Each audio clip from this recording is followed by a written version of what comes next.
Pernah tak kau duduk seorang diri di kafe, bukan sambil main telefon, tapi betul-betul sendirian dengan fikiran kau? Atau sengaja berjalan-jalan di taman tanpa fon telinga, hanya mendengar bunyi di sekeliling? Jika ya, tahniah.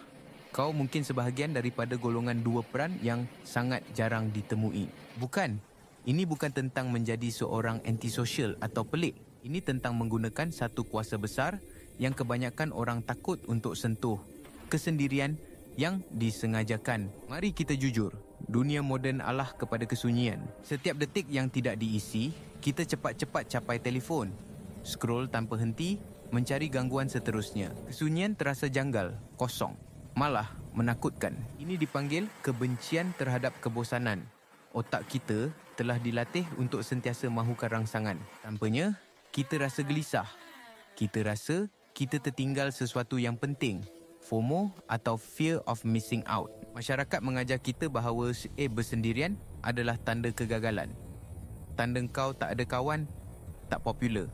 Atau ada sesuatu yang tak kena dengan kau. Tetapi, golongan 2% tahu sesuatu yang orang lain tidak tahu. Mereka membezakan antara kesunyian, loneliness dan kesendirian. Solitude. Kesunyian adalah kesakitan akibat terasing.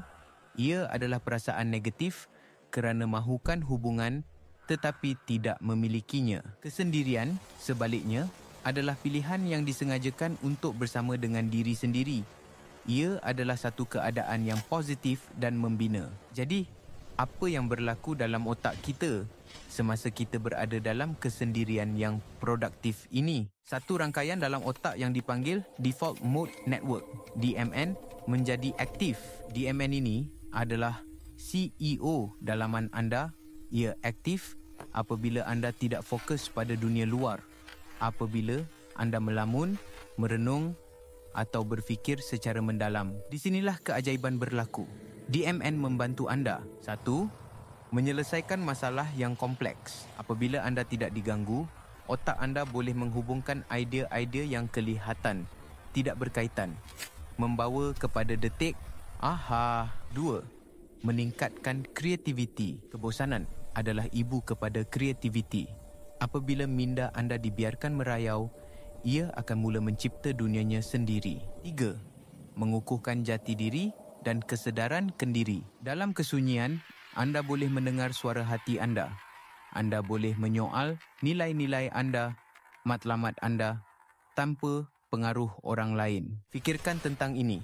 Ramai pemikir, artis dan inovator terhebat dalam sejarah adalah penggemar kesendirian. Isaac Newton menemui graviti semasa kuarantin. Albert Einstein membangunkan teori relativiti semasa bekerja sendirian di pejabat paten. Mereka bukan antisosial. Mereka faham bahawa untuk mencipta sesuatu yang baru, mereka perlu berundur dari kebisingan dunia. Jadi, bagaimana engkau boleh mula mengamalkan kuasa besar ini tanpa rasa janggal atau bersalah? Langkah pertama, jadualkan kesendirian anda. Ya, betul.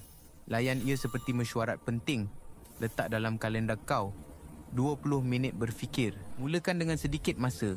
Mungkin 15-20 minit sehari. Tak perlu panjat gunung seorang diri.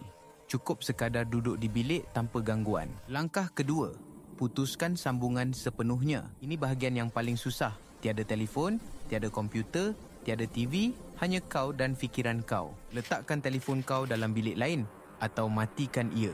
Tujuan utama adalah untuk menghapuskan semua input luaran. Langkah ketiga, tetapkan niat atau tidak. Kadang-kadang, engkau boleh masuk ke dalam kesendirian dengan satu soalan spesifik.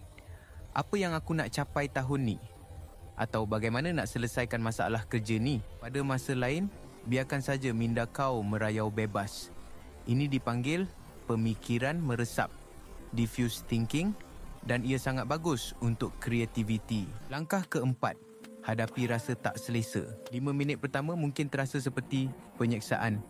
Kau akan rasa bosan, gelisah. Tiba-tiba teringat email yang belum dibalas. Ini normal. Ia adalah gejala tarik diri otak kau daripada dos dopamin yang biasa ia dapat. Bertahanlah. Selepas fasa ini, kau akan mula rasa tenang. Fikiran akan menjadi lebih jelas. Perlahan-lahan, kau akan mula menantikan masa ini. Ia akan menjadi tempat perlindungan kau, bukan penjara. Menjadi sebahagian daripada 2/1 ini bukan bermakna kau perlu mengasingkan diri daripada dunia. Sebaliknya, ia adalah tentang mengecas semula bateri mental dan emosi kau supaya kau boleh menjadi lebih baik apabila bersama orang lain. Ia seperti seorang pemanah yang menarik tali busur ke belakang. Nampak seperti dia bergerak ke belakang, tetapi sebenarnya dia sedang mengumpul tenaga untuk melancarkan anak panah lebih jauh. Kesendirian kau adalah tindakan menarik tali busur itu. Jadi, lain kali apabila kau ada masa terluang, cabar diri kau. Jangan capai telefon. Duduk diam. Pandang keluar tingkap. Berjalan tanpa tujuan. Dengar fikiran kau sendiri. Kau mungkin akan terkejut dengan apa yang kau temui di sana. Selamat datang ke Kelab 2%. Kami gembira kau ada di sini.